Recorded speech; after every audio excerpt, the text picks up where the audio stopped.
Hey future RTs, let's talk about HQ challenge number 5 and the difference between hypoxemia and hypoxia.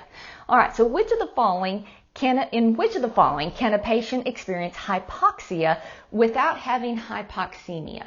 Meaning, in which of these instances can the tissues of the body lack enough oxygen or have a decreased amount of oxygen, but yet there's plenty of oxygen in the bloodstream? Now, the thing to remember here, when we're talking about hypoxemia, we really grade the type of hypoxemia, mild, moderate, or severe, in looking at the P(a)O2. All right, so let's look at it from an alveolar capillary membrane standpoint. Here's our alveoli. Here's the capillary bed. We breathe in, and the oxygen in the atmosphere creates that pressure in the alveoli. And then oxygen is driven from the alveoli into the pulmonary capillary bed, where it is transported in two different manners, bound to hemoglobin and dissolved in plasma. So basically, that's the formula for CaO2, right? Let's just go ahead and write it down so we can look at this.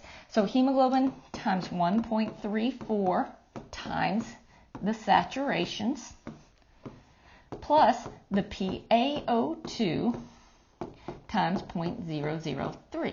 Now remember, when we draw a blood gas, we're looking at the P(a)O2 to tell us about the degree of hypoxemia.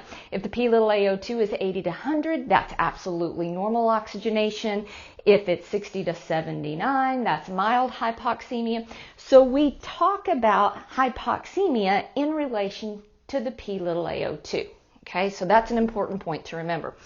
So let's come back to this question. Which of the following can the patient experience hypoxia without having hypoxemia? So carbon monoxide poisoning, VQ mismatching, and shunt. So let's just take VQ mismatching and shunt. So quite simply, in both VQ mismatching and shunt, there's something probably going on in the alveoli compared to the pulmonary capillary bed.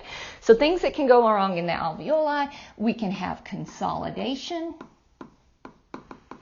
like pneumonia or pulmonary edema. We can have atelectasis, which is that collapse of the alveoli, or maybe there's some kind of thickening, fibrosis or scar tissue thickening, so an increased AC membrane thickening. Okay, all three of these are going to keep oxygen from being diffused into the capillary bed. So in these cases, which in mild instances will create a VQ mismatch, as these conditions worsen, they may create a shunt, but in either case, it's going to cause a low PaO2, which is hypoxemia, and as that happens, our saturations also decrease. And so we have an overall decrease in the amount of oxygen that can cause hypoxia to the tissues. All right? But in the instance where we're talking about carbon monoxide poisoning, if a person is breathing carbon monoxide or a higher percentage of carbon monoxide, like in a house fire or something, hemoglobin takes up that carbon monoxide much faster than what it takes up oxygen. All right, so it could be perfectly normal for that oxygen to move into the capillary bed and our PaO2 be 80 because that's dissolved in the plasma. Whereas if the majority of the gas the hemoglobin is carrying now is carbon monoxide, that means the sats are going to fall because it's not saturated with oxygen, it's saturated with carbon monoxide.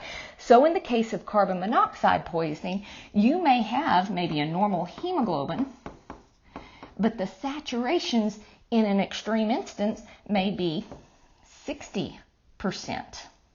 All right, and this would definitely cause hypoxia, but the patient's PaO2 being 80, they are not hypoxemic. So in the case of carbon monoxide poisoning, you can have hypoxia without having hypoxemia. Hope this helps.